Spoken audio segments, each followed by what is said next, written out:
Guys, I made that roof. Una natin gagawin, 3D matching. Check natin kung match lahat ng frame. Dapat sakto-sakto yung wall. Check. Check. Saan na? Match. Match yung pinakang base nya o yung wall.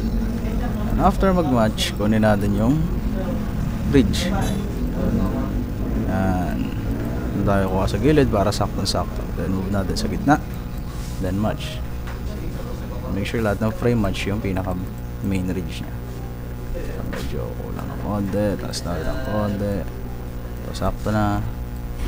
Sakto. Okay, sakto. Ngayon, draw natin yung isang side ng roof. Unahin nyo lagi ay yung apat na points para kusa siya mag-align at alisin yung assisting line. Pag yung triangle lang inuna natin, kaya tagilid yan. Hindi siya nag-snap.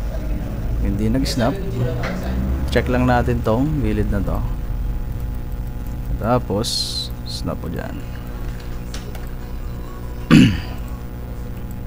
Then after nyan, cut natin to. Pwedeng i-cut or pwede namang i-draw natin manually, pero sa akin i-cut na lang natin. Gamit ko ng letter T, baybayin lang natin yung naka-slant na yun. Kailangan saktong-sakto siya, siguro hanggang dito. Tapos cut ulit natin to pabalik sa kabila. After niya makat,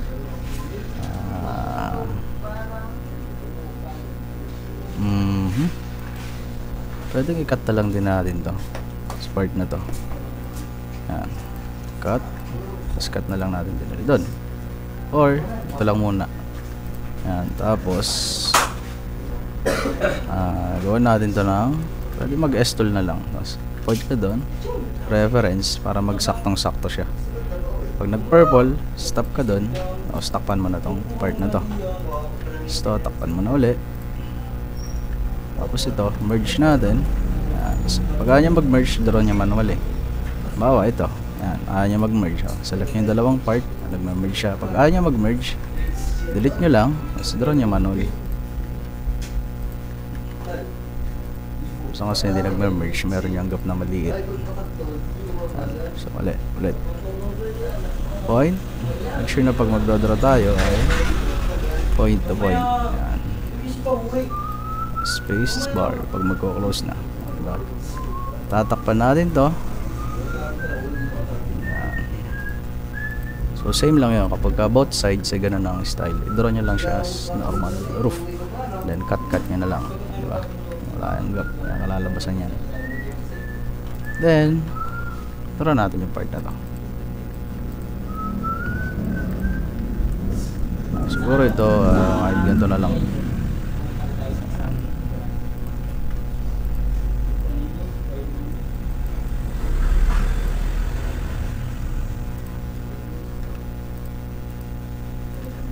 Ayan.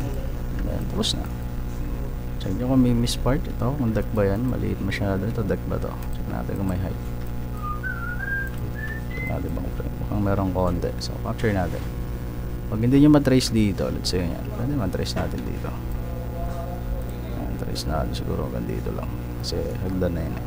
Yan, match na sila. So dahil ng konti, konti ba, screw, roll D, then pasa.